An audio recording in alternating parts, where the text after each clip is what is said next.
lo que llevamos del siglo XXI. Y nos metemos ahora ya de lleno porque la excusa de hacer este señal era ni más ni menos que este año son elecciones presidenciales. Y era ya dedicárselo a la era Donald Trump, JF. Va a ser van a ser unos meses muy movidos. La campaña electoral ya ha empezado, aunque no empezará oficialmente hasta octubre, pero ya están en ello. Las convenciones son este julio-agosto, en el que se proclamarán los candidatos, y es muy fácil predecir que va a ser una elección muy intensa y muy reñida, además, porque además los números son muy parejos, ¿no? Ahora las encuestas parece que están favoreciendo al candidato de la oposición, al señor Joe Biden, pero es verdad que la vez pasada las encuestas se equivocaron mucho, y es verdad que en un país como Estados Unidos, como explicaba la vez pasada, no depende tanto del número de votos, sino en qué estado se gane, lo que llamo yo puntos. Ellos lo llaman votos electorales, pero para que la gente no se líe, el presidente de Estados Unidos gana por puntos, tiene que sumar más puntos, y el que gane en un estado, aunque gane por un voto, se lleva todos los puntos de ese estado, con lo cual va a estar la cosa bastante reñida en ver quién gana en cada estado para sumar más, porque podemos asumir que estamos hablando de que aproximadamente 30 millones van a votar a uno y 30 millones van a votar al otro, y en el plus de más que tengan uno y otro se decidirá el resultado, insistiendo en que depende mucho de dónde y en qué estados ganen para ver quién será el inquilino de la Casa Blanca en 2016. La parte mala es que no está claro si según quién pierda se van a aceptar esos resultados. Porque si nos metemos primero, la semana pasada adelantábamos también un poco la era Donald Trump. ¿Cómo han sido estos 4 años con Donald Trump al frente? Muy polémicos, pero por otro lado con unos índices de popularidad muy altos, aunque claro, siempre se nos dice, y no sé si tú coincides conmigo, JF, en Occidente, en Europa, que claro, ha polarizado mucho la sociedad, pero qué casualidad que siempre se polariza cuando la derecha, para que nos entendamos, o el Partido Republicano no hace lo que la izquierda desea, en este caso el Partido Demócrata, aunque hay muchísimos matices aquí, porque como hemos dicho, a lo mejor el Partido Demócrata, lo más parecido que tenemos en España sería el Partido Popular. Pues me parece una buena comparación, sí, el Partido Demócrata en el parámetro europeo tiene mucho en común con el Partido Popular. Es cierto que si algo define la etapa del señor Donald Trump, el gobierno que iría desde 2017 hasta 2020, en enero de 2021 acabaría ese primer mandato, es la polarización. O sea, yo creo que es habitual que Europa demonice a todos los presidentes del Partido Republicano, no nos engañemos, la animadversión que despierta Donald Trump a efectos europeos no es demasiado diferente a la que despertó George Bush, sobre todo el hijo George W. Bush, o a la que despertó en su día Ronald Reagan. La novedad es que en cambio en Estados Unidos sí eso es novedoso. O sea, que en la propia sociedad norteamericana haya gran parte de la sociedad norteamericana que tenga animadversión hacia el presidente, pues eso no es algo que hubiera pasado antes, y no es algo que yo creo que sea especialmente saludable. Recordemos, antes he hecho yo referencia a que no sé si en caso de que gane, de que el Partido Republicano logre la reelección para Donald Trump, no sé si eso va a ser aceptado por la mayoría, la mayoría votante al Partido Demócrata. Recordemos que en las elecciones de 2016 ocurren cosas muy raras. Hay manifestaciones de protesta, que eso no ha pasado nunca en Estados Unidos, en el propio Estados Unidos. Hay manifestaciones de protesta contra el resultado electoral, diciendo no acatamos el resultado. Hay un intento de boicotear la toma de posesión, que no ha ocurrido nunca, y es la toma de posesión en la que menos gente ha acudido.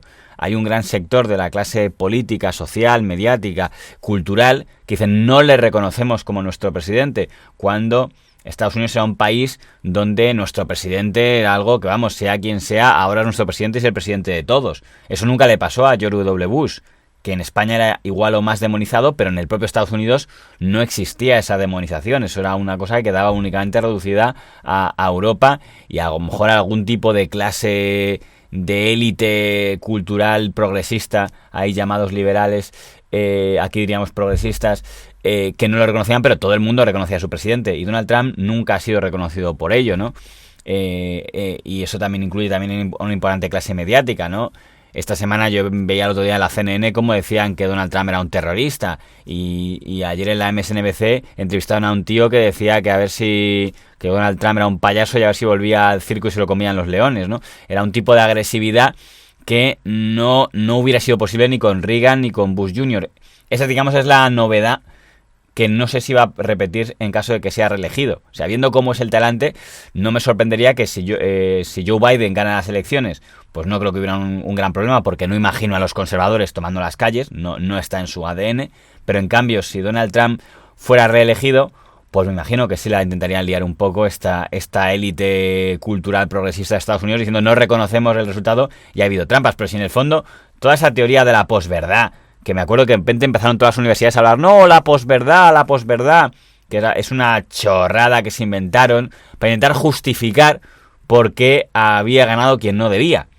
Entonces, como no podían decir, oye, pues que pues a veces nos equivocamos y hay un sector importante de la población que en los estados clave ha votado al tonto, ¿vale? Pues puede ser, la gente a veces puede votar mal. No, había que teorizar sobre ello. Y entonces se montó una teoría de, ha cambiado la sociedad porque ahora la posverdad ya no cuenta la verdad, sino hasta los que mienten pueden ganar. Que dices, lo dicen como si las campañas electorales no fueran mentir si se entiende mentir, exagerar la parte positiva de tu programa y destacar la parte negativa del programa del rival. Si eso es manipular, que puede ser que lo sea, entonces es manipular. Lo han hecho todos en las campañas, o sea, como si... que me están diciendo que los anteriores presidentes no intentan exagerar sobre lo buenos que son ellos y lo malo que es el rival. Entonces no acabo de entender muy bien esa teoría, pues verdad que me acuerdo que llegó hasta las universidades españolas y veías grandes tribunales diciendo, no, el triunfo de Trump demuestra la posverdad, la verdad ya no cuenta, ahora la gente se traga las mentiras. Digo, pero qué soplamemez le da por hacer a estas élites culturales de tener que teorizar por qué ha habido, digamos, ha ganado quien nos parece el malo. Vamos a comprar que fuera de verdad un malo Trump. Pues aún así, claro, el malo puede ganar. Es que de eso va la democracia. De que va lo mismo. El voto de ese señor tan listo de universidad que es progresista, que el granjero de campo que es tan tonto. Pues eso que les parece tan difícil de entender es lo que consiste la democracia. Y ha habido más gente que ha considerado que era el malo, por seguir con su jerga. Entonces me llama la atención que fueran tan mal perdedores determinadas personas para montar esa teoría intelectual de la posverdad. No sé si a usted le llegó ese tipo de tribunas que de repente se pusieron muy de moda en todos los periódicos y en todas las universidades de hay que explicar por qué el defecto que tiene la democracia, la posverdad, que es una cosa que a mí me sorprendió muchísimo. Me horroriza profundamente eso de la posverdad. Pero fíjate, estando de acuerdo en lo que comentas, eso por un lado, pero por un lado por esas élites del Partido Demócrata o esas élites, iba a decir intelectuales, me niego a llamarles intelectuales, muchas veces llamamos intelectual o nos sorprende porque dicen 4 palabrejas, nos confunden cuando en verdad lo hacen para perjudicar al contrario, pero el pueblo, la América profunda, sí que ha estado con Donald Trump, sí que se ha volcado con él, ha tenido unos índices de popularidad que no se correspondían con esas campañas críticas que le hacían. De todos modos, no podemos entender el fenómeno Donald Trump si no estudiamos un poco el fenómeno Barack Obama, porque son uno consecuencia de otro. Para empezar, por una cuestión numérica, Barack Obama no ganó por los pelos. Los dos triunfos de Barack Obama, el del año 2008 frente a McCain y el del año 2012 frente a Romney, un candidato, el Romney en el caso, o sea, McCain era un veterano al que le puso una fama de blandito y moderado, pero yo creo, lo que pasa es que no le dejaron, que pagó por la crisis económica de la etapa final del señor Bush. Creo que era un tipo bastante solvente. Romney probablemente sí encajaba más en la imagen de aquel bandurro, que fue, la elección de Romney fue como la protesta de la élite, en este caso el Partido Republicano, la partitocracia, para cerrar el paso al Tea Party, ¿no? A gente como Marco Rubio, así, y le salió mal el experimento. Yo creo que lo presentaron para perder, o sea, no había ninguna posibilidad. Bueno, entonces, esos dos triunfos fueron muy holgados de Barack Obama. ¿A dónde quiero llegar? Que parece bastante razonable pensar que gente que votó a Barack Obama en el 2008 y en el 2012 votó a Donald Trump en el 2016, porque a veces la gente habla como si los votantes vinieran de Marte, vienen del planeta de repente un grupo de extraterrestres fascistas. Digo, oiga, que pueden ser los mismos, por lo menos un pequeño porcentaje. Entonces quiere decir, asuman esa posibilidad, con lo cual, cuando decía la semana pasada, es el mismo país. el mismo país que hizo que los europeos dijeran, oh, América por fin es grande, ha votado a un afroamericano para presidente, pues una parte de esos votantes, en cambio, en 2016 consideraron que era más razonable votar a Donald Trump. Entonces es importante un poco entender que ha habido algún tipo de modificación. Es verdad que Bill Clinton, como presidente del Partido Demócrata, sería muy parecido a lo que aquí en España diríamos un centrista. En el fondo en que no se metió en demasiados charcos ideológicos. Y en cambio, y aquí entramos en el famoso debate, porque eso está muy dividido, Barack Obama sí entró en alguna política de lo que allí, insisto en allí, no aquí, de lo que allí llaman izquierda, no aquí, porque, insisto, Barack Obama no ha llegado tan lejos como para ser llamado izquierda. O sea, si el tipo de izquierda es el Obamacare, que es uno de los puntos claves, hay que recordar que en España, y usted lo ha dicho, no, el Partido Popular aceptaría perfectamente una medida sanitaria como el Obamacare. Porque, para entender el Obamacare, que es uno de los puntos de vista que más indignó a las clases más, digamos, liberales, en el sentido libertarian, para que lo entendamos, en el sentido liberal que diríamos aquí, no allí, del Obamacare, es porque el Obamacare daba una cobertura sanitaria mínima a todos los ciudadanos norteamericanos, algo que en Europa se vería como algo positivo. Pero una parte de la sociedad norteamericana considera sagrado que el Estado no se meta.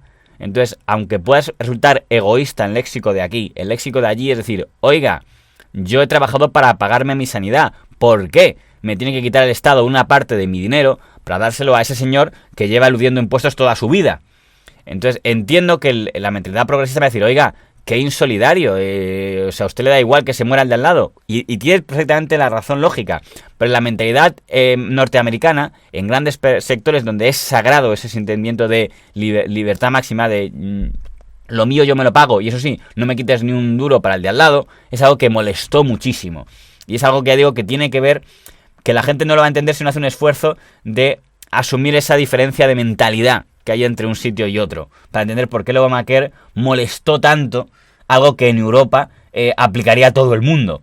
O sea, ríese usted si Aznar o Rajoy se hubieran atrevido a recortar la cobertura sanitaria, si ya le montaron a Ana Mato todo lo que le montaron por aquello de los euros sanitarios, ¿no? De ese plus que intentó hacer y la rebelión que tocó. Otro punto que también metió Obama a su favor es que inició la recuperación económica que ha continuado con el señor Trump y ha subido, pero empieza con Obama. Obama ya empieza, el boom de la crisis económica en Estados Unidos se produce con George W. Bush, a quien le estalla toda la crisis, que si Lehman Brothers, que si tal, y con Obama empieza a ascender, pero luego sube más con el señor Trump. Y aquí es el famoso debate de a quién hay que atribuírselo. La mayor parte cree que como con el señor Trump no solo ha subido, sino que se ha disparado, le toca a él, porque dicen, oye, ha sido gracias a la política económica del señor Trump. Pero los que son más puristas demócratas dirán, oiga, ya empezó un poco en 2014, por tanto también le toca un poco a Obama. En todo caso, Obama no se presenta, pero se presenta Biden, que es su vicepresidente. Y ahí viene... No le votaron. Le votaron a Donald Trump. Claro, pero Biden no se había presentado hasta ahora, es la primera vez que se presenta. No, por eso digo, pero que que esa sociedad americana que opina que la recuperación económica se debe a Obama, podrían haber votado a Hillary Clinton, que formaba parte de la administración Obama también, sí. Ahí voy, a eso voy. Pero en el punto de vista de si ha sido el Partido Demócrata con Obama ha dado un giro a la izquierda, otro punto importante, lo que para los progresistas les gustará mucho, que es el reconocimiento de los derechos de los homosexuales, y se entiende como derecho igualar el matrimonio homosexual a matrimonio heterosexual. Eso no lo había hecho nunca Clinton, eso quien lo hace es Barack Obama y apoya... Es verdad que la primera vez cuando se presenta no lo dice, porque no se atreve todavía en la campaña del 2008, pero en cambio en la segunda dice, venga, ya es el momento, sí, me declaro partidario de esto y voy a afrontar por tanto que los estados se empiece a reconocer ese derecho. Donald Trump, que no venía de un grupo especialmente religioso, él venía del mundo de los Playboy y tal, decide buscar el apoyo de los sectores conservadores, católicos y protestantes, y él en cambio, de hecho el vicepresidente, Mike Pence, viene de un grupo totalmente en defensa de los pro vida. Obama fomentaba en la última etapa, pues lógicamente facilitar todo el tema de los abortos y tal, y en cambio Trump ha decidido, a pesar de que su mundo no era un mundo especialmente religioso, apoyarse en esos grupos y por tanto representa lo contrario. Y aquí viene el punto más polémico en el tema de la etapa Obama, tema racial. Hay que decir que en las encuestas, durante la etapa de Bill Clinton y durante la etapa de George Bush Jr., si la gente le preguntaban cuáles son los problemas de la sociedad norteamericana, no estaba incluido entre los 10 primeros el problema racial. Y en cambio, con la etapa de Obama, sí empiezan a hacer las encuestas el problema racial. Y esto, aquí entramos en un gran debate de qué quiere decir. Opción A, decir, existía ese problema, lo que pasa es que la gente no se enteraba. Y entonces, gracias a Obama, la gente se enteró de que ese problema existía. Opción B, no existía ese problema, se asumía con normalidad ya, aunque había algún incidente desgraciado como aquel que le pegó una paliza en el año 92, pero parecía que poco a poco se iba normalizando una sociedad multirracial sin que hubiera problemas de ningún tipo, y por lo que sea, la sociedad, a partir de que un afroamericano se siente en la Casa Blanca, vuelven a activarse brotes racistas. Esa es otra. Esto, como está muy discutido, o sea, el único dato objetivo es que en el año 2003 no aparecía, al ser preguntado a la gente qué problemas tiene este país, la gente no decía que es un país racista, no incluía ese problema. Y en cambio, a partir de 2010, vuelve a decirse, entre los problemas del país, que este es un país racista. Dice mucha gente a ser preguntado. Con lo cual, es muy difícil establecer por qué. Cuando gobernaban Clinton o Bush no aparecía este problema, y a partir de que gobierne Obama vuelve a reaparecer este problema, y con el señor Trump se mantiene, como estamos viendo recientemente. Pero es muy difícil aquí meternos en las camisas de 11 varas de decir si es que el problema seguía existiendo y la gente no lo decía, o es que, por lo que sea, pues algo haría mal el señor Obama y el señor Trump para conseguir que reaparezca este tipo de movimientos activistas radicales, que en el lado negro pues serían el ala más radical y gamberra de los saboteadores del Black Lives Matter. No me gusta generalizar, quiero pensar que no todos los Black Lives Matter son como los que vemos en las pantallas quemando cosas, pero qué duda cabe que hay un grupo violento en este tema. Y en el lado contrario pues tendríamos a los grupos supremacistas que siempre se ven como herederos del Ku Klux Klan. No sé si este tipo de cosas habían desaparecido y han reaparecido, o siempre estuvieron allí y simplemente ahora pues nos lo han recordado todo lo que ha pasado, ¿no? Es otra de las cosas que viene a partir de la administración Obama. No digo que sean culpa de él, digo que en su etapa ha reaparecido este problema y sigue de hecho vigente. Empieza con la etapa Obama y ha seguido durante la etapa del señor Trump. También hubo incidentes y acusaciones de racismo de policías blancos durante la etapa de Obama, dicho sea de paso. Sí, pero fíjate, en la sensación que yo tengo es que cualquier excusa es válida para atacar a Donald Trump. Cualquier excusa. Todo es válido con tal de atacar a Donald Trump. Y eso no sé si tú coincides conmigo, pero efectivamente cualquier cuestión, brutalidad policial que ha habido en los Estados Unidos siempre. Por cierto, Donald Trump es el primero que uno de los primeros, si no el primero, que ha establecido una nueva normativa que va a castigar severamente los excesos policiales. Eso no lo habían hecho otros. Bueno, pues...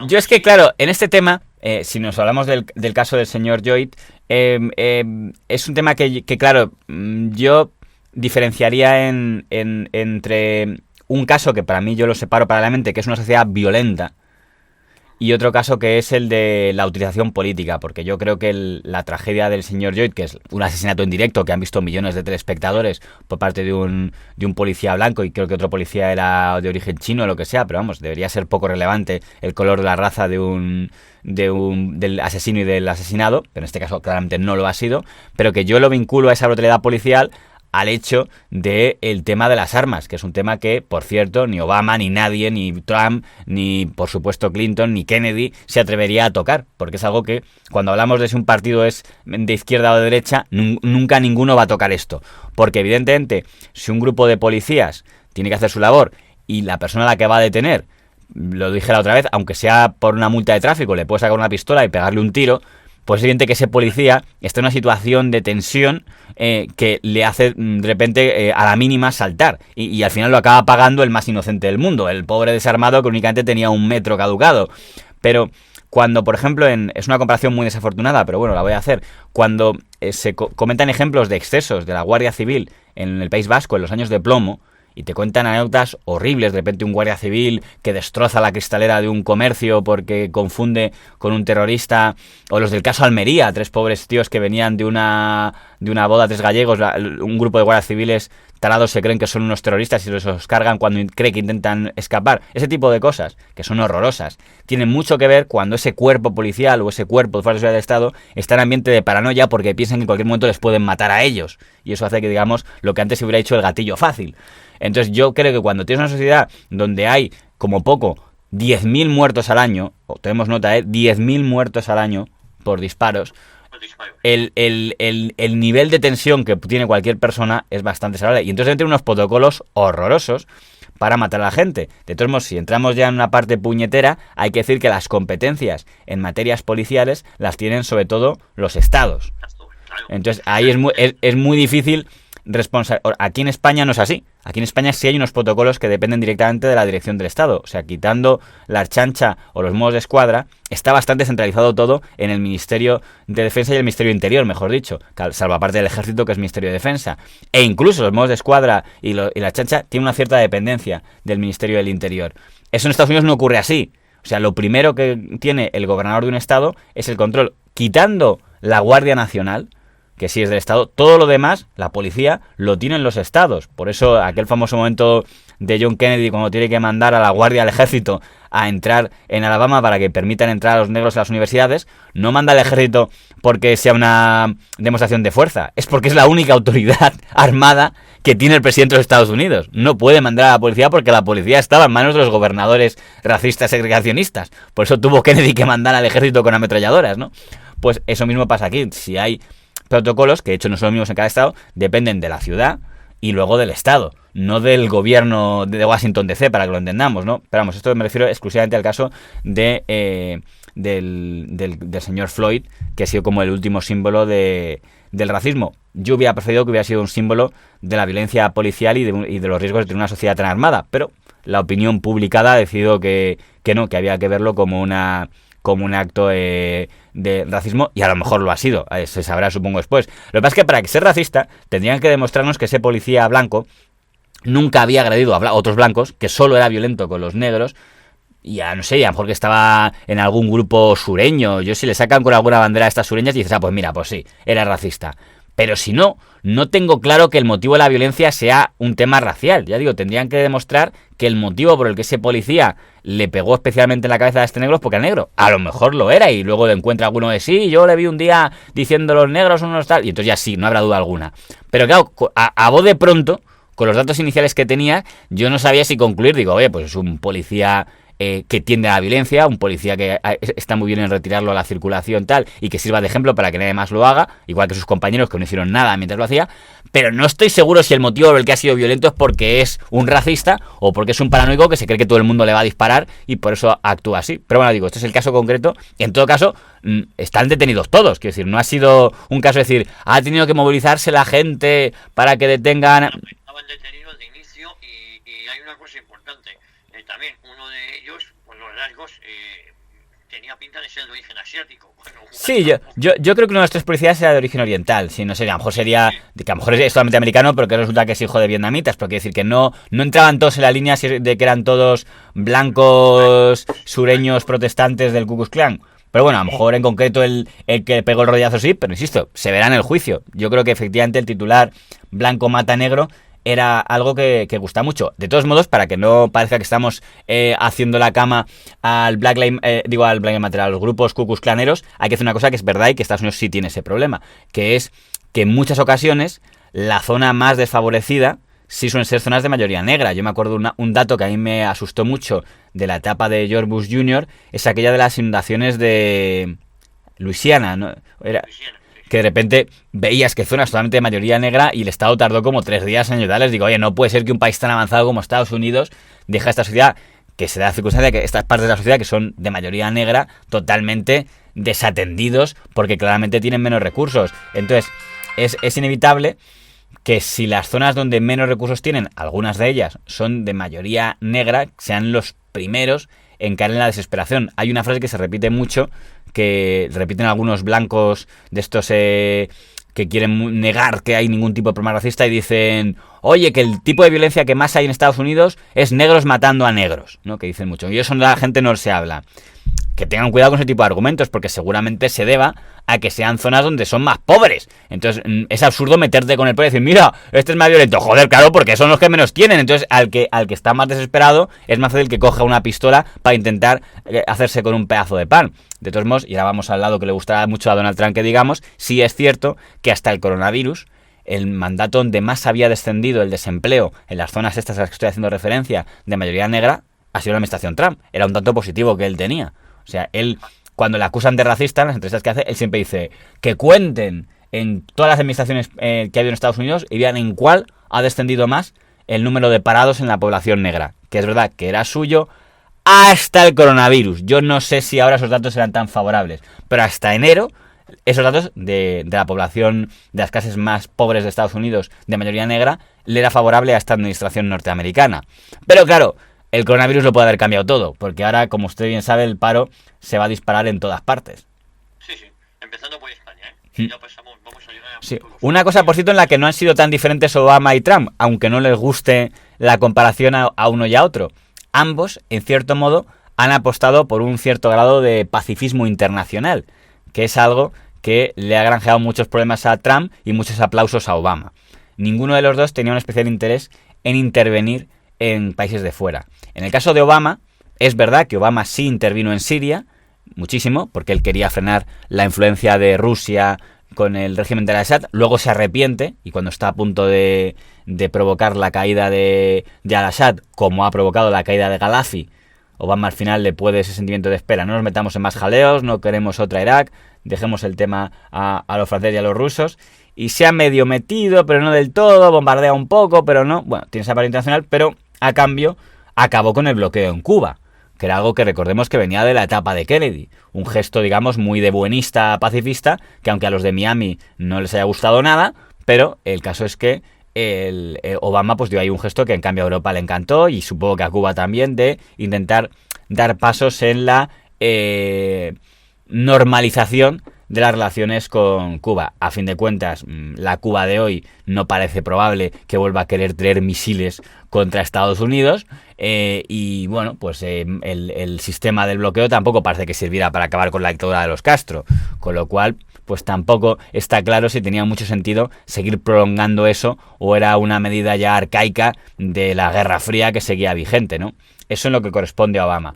En el caso de Donald Trump, su mayor medida pacifista, como usted bien sabe, es el establecimiento de relaciones con Corea, con la Corea de Kim Jong-un, el nieto del primer Kim. Y es verdad que era algo que era muy atrevido, porque me acuerdo que si usted mira en hemerotecas, verá que durante la primera etapa se dedicaron insultos, y llegó a tener una buena intervención Trump diciendo Rocketman, el hombre cohete, no te tengo miedo, y entonces el otro se puso chulo y dijo, sí, pues yo llamo a usted, no me soy hijo gordo y payaso y viejo. O sea, tuvieron un intercambio de insultos, pero luego fueron acercando posiciones y hubo hasta un acto, digamos, de los dos, una reunión. Nunca había habido un presidente de Estados Unidos que se hubiera reunido con un dictador norcoreano, y aquí lo hicieron. Es verdad que antes de hacerlo, Trump puso una serie de condiciones de, venga, yo te hago la foto, que la foto para este tío es un espadazo genial, porque le permite en Norcorea presentarse ante sus súbditos como, ¿veis? De igual a igual. El jefe del imperialismo me ha reconocido como su igual. Pero dice, pero a cambio, yo te concedo la foto, pero a cambio desarticulas todos esos laboratorios secretos. 2 días antes de la reunión, Trump la cancela. Dice, cancelo la reunión, lo cual demuestra que había detectado algo, que decir, oye, aquí no nos la coléis, hemos visto ahí un laboratorio oculto en no sé quién. Y al final, pues lo desarticularon todo y hubo foto. Pero estos esfuerzos que hacen en diplomacia para decir, no te pares ni un pelo de lo que tenemos acordado.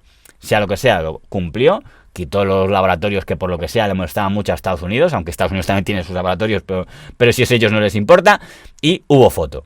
Y por tanto se consiguió un avance bastante considerable en todo lo que tiene que ver con la relación entre estos dos países. La diferencia es que a Obama le dieron el premio Nobel y a Trump no, pero eso tiene que ver con los europeos, de cómo somos los... Pero los dos, ni Trump ni Obama han sido presidentes belicistas, como podrían ser, por ejemplo, George Bush Jr., que sí era un presidente al que le gustaba intervenir fuera del mundo. No solo en Irak, aunque fue lo más claro, en Irak, en Afganistán, en el Líbano, etc.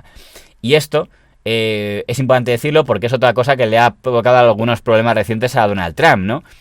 La bronca que ha tenido Donald Trump con John Bolton, el republicano que anda por ahí dando charlas contra Trump en las últimas etapas. John Bolton fue uno de los arquitectos de la guerra de Irak. Es porque John Bolton, y seguramente George W. Bush en la sombra y Jeff Bush, que quería ser presidente, están muy dolidos de que Donald Trump no haya sido más contundente en intervenir fuera del país. John Bolton llega a decir, cuando es asesor del presidente Trump, que Estados Unidos no descarta intervenir militarmente en Venezuela, cosa que, como usted sabe, no ocurrió. Y Trump ni siquiera se ha reunido físicamente con Guaidó. Quiere decir que el señor Trump sí, diplomáticamente, si quiere, apoyo y reconozco a este gobierno, pero ya está, no me pida usted más. No me pida que haga... De hecho, las sanciones económicas que ha hecho Estados Unidos contra Venezuela han sido respaldadas por la Unión Europea. Por lo tanto, no ha sido algo que pueda decirse, Trump se ha vuelto loco, tal, y ahora ya sabemos que los gestos que hizo Estados Unidos en esa dirección eran más fruto de sectores del Partido Republicano muy intervencionistas que Trump, que es el clásico American First, pues como en la época de Harding, decir, oiga, yo me preocupo de lo mío, no es mi prioridad resolver ni la crisis de Siria ni la crisis de Venezuela, eso no, esto era lo mío. Con lo cual, es otra cosa en la que, curiosamente, no es tan diferente el señor Trump como el señor Obama en ese punto, aunque los medios europeos han decidido pasar de puntillas sobre este punto. Fíjese que los medios europeos criminalizaban el TTIP, que era una cosa que apoyaba mucho Obama y que apoyaba mucho Bush y que apoyaba mucho a la Unión Europea. Trump no. Trump llega y lo primero que hace es prácticamente decir que él pasa del TTIP como pasa de esos pactos del cambio climático, porque le parecen cosas de los europeos. Y se habla muy poco de ello, porque como el TTIP gustaba muy poco, en este caso me refiero a la élite progresista española, pues no lo han mencionado mucho porque tendrían que decir que les parece bien. Porque anda que no hacía campaña la Sexta contra el TTIP. Pero no lo han dicho. El TTIP ya no existe, que era un tratado preferencial de comercio entre Europa y Estados Unidos, que en teoría era algo positivo, pero no sé por qué tenía unas cláusulas de secretismo que hacían que todo el mundo sospechara de ese. Digo, oye, si es algo tan positivo, ¿por qué tiene que incluir en la cláusula que sea secreto y sus detalles se tengan que votar en sesiones cerradas del Congreso y no en sesiones públicas? No, para que no se filtre y nada, no sé qué. Bueno, cosas raras que hicieron que el TTIP, que prácticamente ha pasado a mejor vida, cuando Trump ha decidido que eso de que los aranceles americanos tuvieran que ser más baratos con los europeos que con el resto, no le mola. Porque el señor Trump tenía una idea clara, que es que quería favorecer a la industria norteamericana. Objetivamente, esa política de Trump ha perjudicado a los europeos y en concreto los españoles están entre los perjudicados.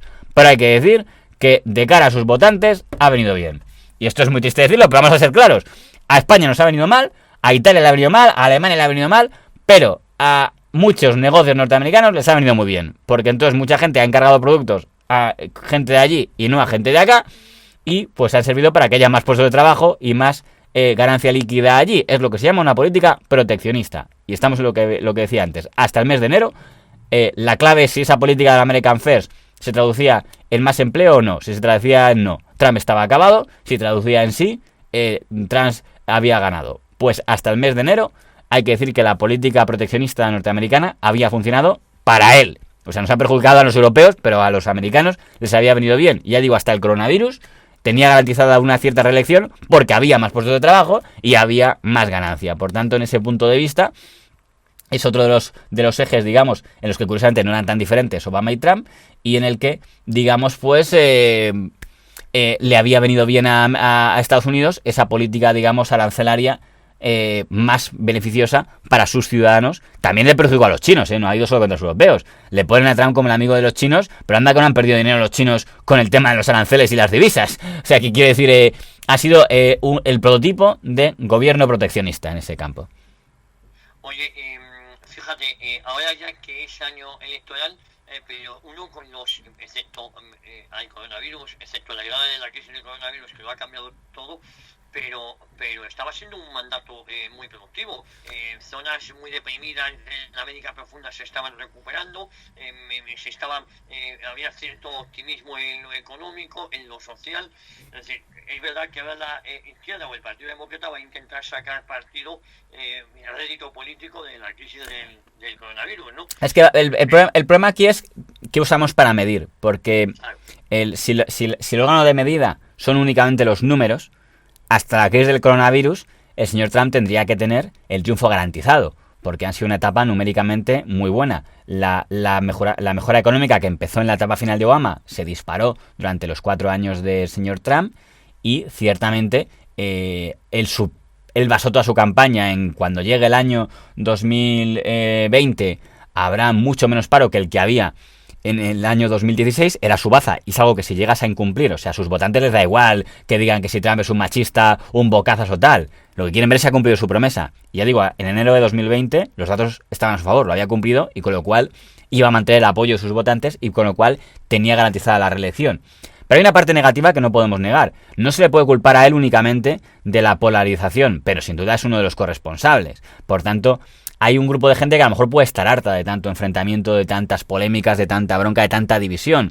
Nunca había pasado que diera tanta vergüenza hablar en público de política norteamericana como pasa ahora. Es verdad que lo pasan peor los conservadores. O sea, tiene más fácil uno para decir en público una cohetería, el presidente me parece un imbécil, que decir me cae bien el presidente. Porque a lo mejor dice me cae bien el presidente, pues igual se la lían, ¿no? O en el taxista o en el tal. Entonces, son cosas que no habían pasado hasta ahora. Y es algo que hay una parte de responsabilidad que, aunque podamos decir, no, es que los medios son todos unos gamberros, no, es que los demócratas se han radicalizado. Sí, bueno, digo, pero también incluye en la lista de responsables al propio presidente de Estados Unidos. No se le puede, digamos, excluir a él en la lista de responsables de esa escalada de tensión. Por ejemplo, me he dejado un punto en el que se había una gran diferencia entre Obama y el señor Trump y que para entender un poco estas dos administraciones tenemos que meter, que es el tema de la inmigración ilegal. Ese tema sí hay, igual que he dicho que en aspectos internacionales no me parece que sean tan diferentes, y me repito mucho, pero algo que para mí es muy importante, no hay ni siquiera a día de hoy una gran diferencia en temas como pueden ser la pena de muerte o las armas, que son temas que a los europeos nos gusta mucho, pero que los europeos obvian que no hay ninguna diferencia, o sea que no verán a Joe Biden decir que va a cambiar la segunda enmienda, ni va a decir a Joe Biden que no va a firmar una sola sentencia de muerte mientras sea presidente de Estados Unidos. No lo van a ver porque además si lo hiciera seguramente no ganaría. Con lo cual en ese campo, ya digo, no hay diferencia. Cuando dicen que el Partido Demócrata se ha vuelto de izquierdas, pueden hablar de que quiere que el Estado intervenga mucho más, o pueden hablar del cambio climático, pero no le metan el tema de las armas o del jarabe de palo, porque en eso no hay diferencia. Ni Trump ni Biden van a tocar nada de eso, porque es una sociedad, por desgracia, o por suerte, según la ideología que tenga cada uno, que ese tipo de cosas no las toca. Pero sí hay una diferencia que es justa que la pongamos, que es que el Partido Demócrata, que con Obama dice, fíjese que con Clinton, en su discurso de presidencia, aún dice, el Estado no debe molestar a la sociedad, con lo cual aún tenía ese sentimiento liberal. Y en cambio Obama en su discurso dice, el Estado debe ser fuerte para ayudar a los norteamericanos. Habla de Estado fuerte. Por eso, los que son más radicales del bando republicano dicen, ¡ah! ¡Un socialista! Porque que alguien hable de Estado fuerte es algo que aterra a los norteamericanos. Aquí no tendría sentido, porque aquí hasta Pablo Casado hablaría de un Estado fuerte. Bueno, en el caso de los inmigrantes, como usted bien sabe, hay una crisis económica y hay una oleada masiva de inmigrantes de todas partes, pero especialmente de México porque la tienen justo debajo. Entonces, no hablamos de que entren un poco, hablamos de oleadas. Quizá usted recuerda esas imágenes de, ¿cómo llaman? La oleada o la gente que subía de Guatemala y para... La caravana, que no me salía, efectivamente. Esas cosas, claro, en España en el fondo, en determinadas ocasiones hemos visto cosas muy parecidas en nuestra estimada muralla que hay en Ceuta y Melilla. Por eso era tan ridículo cuando España criticaba la teoría del muro de señor Trump, que dicen, no lo ha cumplido. Hombre, no lo ha cumplido y se refieren a que no lo va a pagar México, que no creo que lo pague nunca, que eso me parece más una bravata del señor Trump que otra cosa. Pero sí es verdad que ha reforzado las fronteras en esa parte, ¿no? Si me estuviera escuchando el señor Trump o cualquiera de los líderes conservadores republicanos dirán, oiga, que nosotros no estamos en contra de la inmigración, estamos en contra de la inmigración ilegal, que es la consigna que repiten ellos habitualmente, y que es cierto que se juega aquí, como todo el mundo sabe usted que juega con el lenguaje, parece que efectivamente si tú estás en contra de la inmigración ilegal, inmediatamente es que eres un racista hitleriano, ¿no? Entonces, claro, siempre estamos en la guerra de los discursos. No cabe duda de que es muy complicado saber cómo actuar y que Estados Unidos tiene un gran problema, y estas 2 últimas semanas ha quedado, digamos, mostrado con la situación de los Dreamers, que es un término que en España no existe, pero el Dreamers es como se llama ahí a la gente que entró ilegalmente, tuvo hijos ilegalmente, esos hijos ilegales nunca regularizaron su situación y ahora son gente de mi edad que se sienten superamericanos porque llevan toda la vida aquí, pero no están reconocidos como ciudadanos norteamericanos. Política del Partido Demócrata: hacer discursos a favor de ellos. No, nosotros apoyamos mucho a los Dreamers, tal, no sé qué, les queremos mucho y tal. Tampoco pasa mucho más de allá, porque no saben muy bien cómo regularizarlos. Política del Partido Republicano, mejor dicho, de la administración Trump, decir, oiga, o regularizan o se largan, que es un poco la política del jarabe de palo, que ha sentado muy mal. Ahora el Tribunal Supremo acaba de dar una sentencia rarísima, en la que dice, miren, no se les puede echar, porque llevan toda la vida aquí y se sienten americanos, pero esa sentencia no dice, por lo tanto les regularizamos como americanos. No, con lo cual está en un limbo.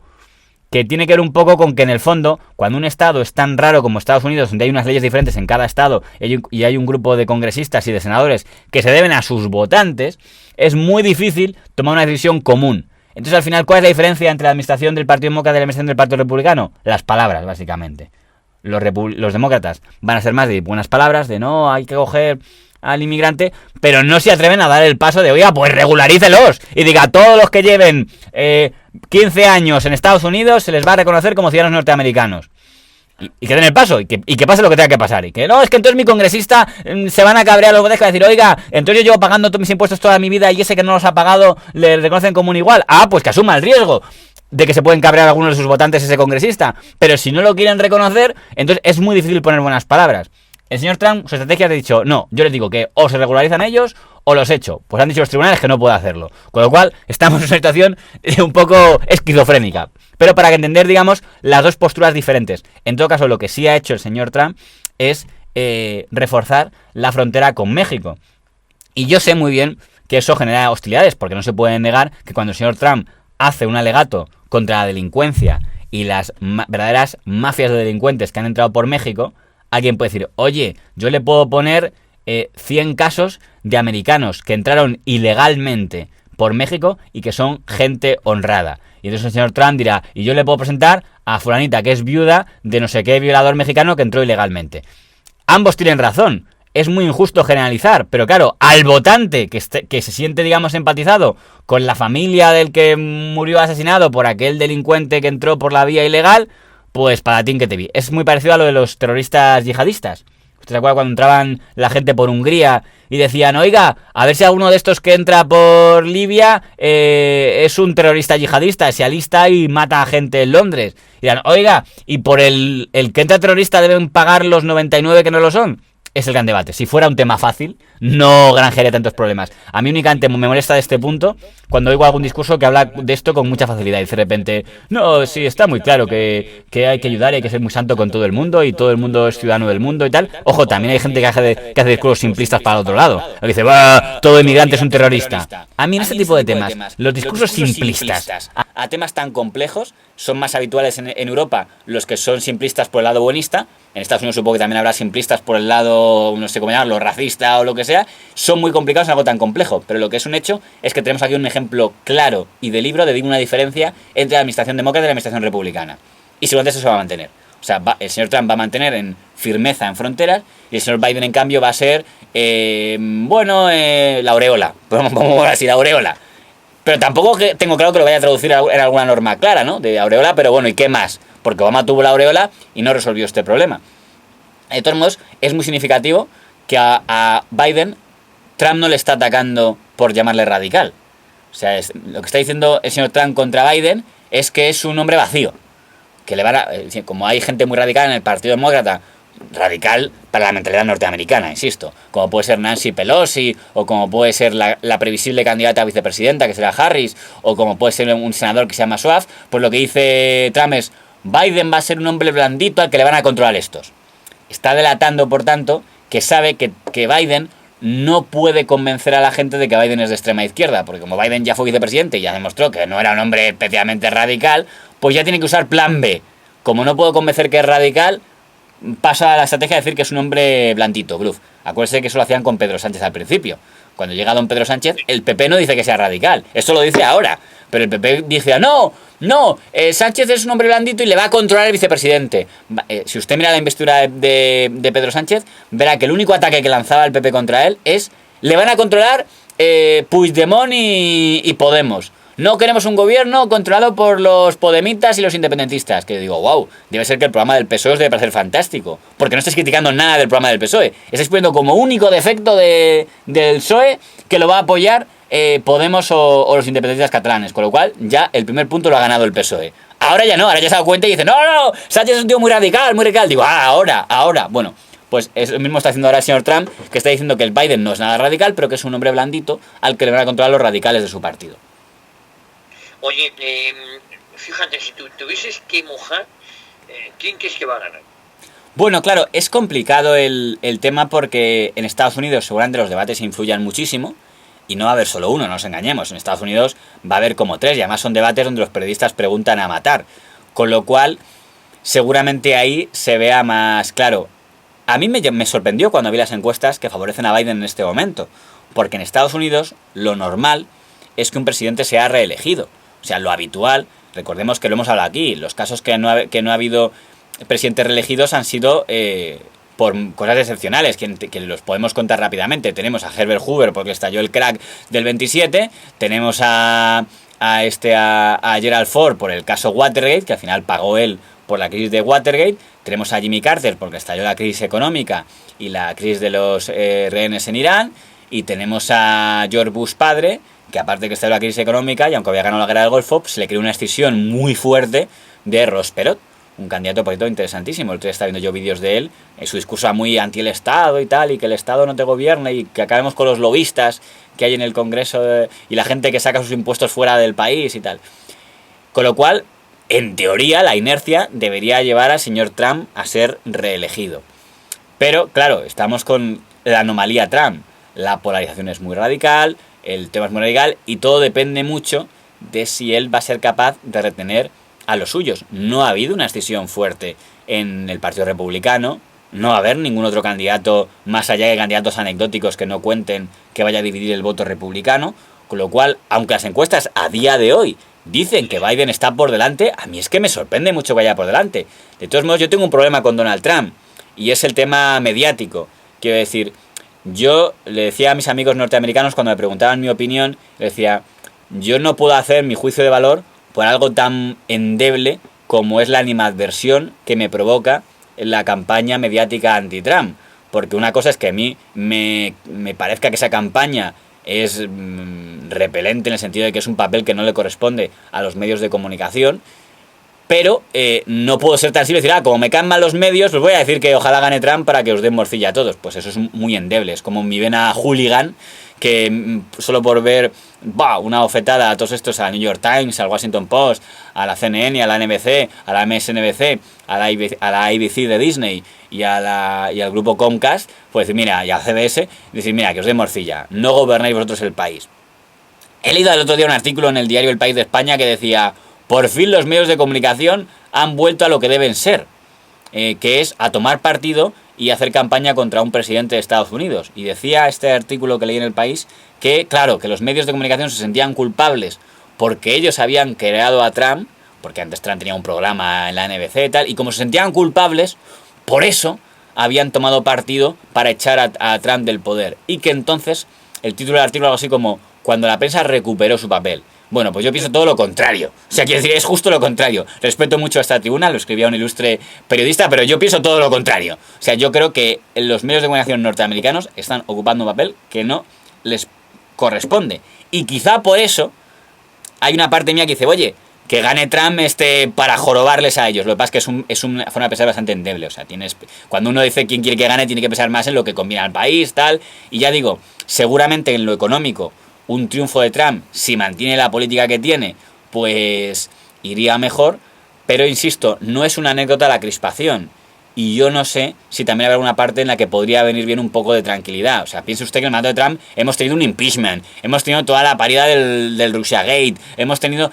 Trump me dirá, oiga, eso no ha sido culpa mía, eso ha sido la oposición. Y diga, oiga, no puede circunscribir todo a que la oposición tiene la culpa. O sea, también tiene que hacer su autocrítica a Trump, así su estilo tuitero, su estilo es más propio de un polemista que de un presidente de Estados Unidos. O sea, no imagino si ahora Fox News, que es la única cadena que no está haciendo campaña a favor de Biden, y cuando digo campaña no digo dar una información sutil a favor de Biden, digo hacer campaña a favor de Biden, si de repente, yo qué sé, Tucker Carlson, que es uno de los republicanos de Fox News, dijera, a mí Biden me parece un cobarde, no imagino que Biden ponga en Twitter, más cobarde eres tú, imbécil. Quiero decir, es algo que solo hace el señor Trump. Y también tiene que hacer su examen de conciencia si eso es lo que más corresponde a un presidente norteamericano.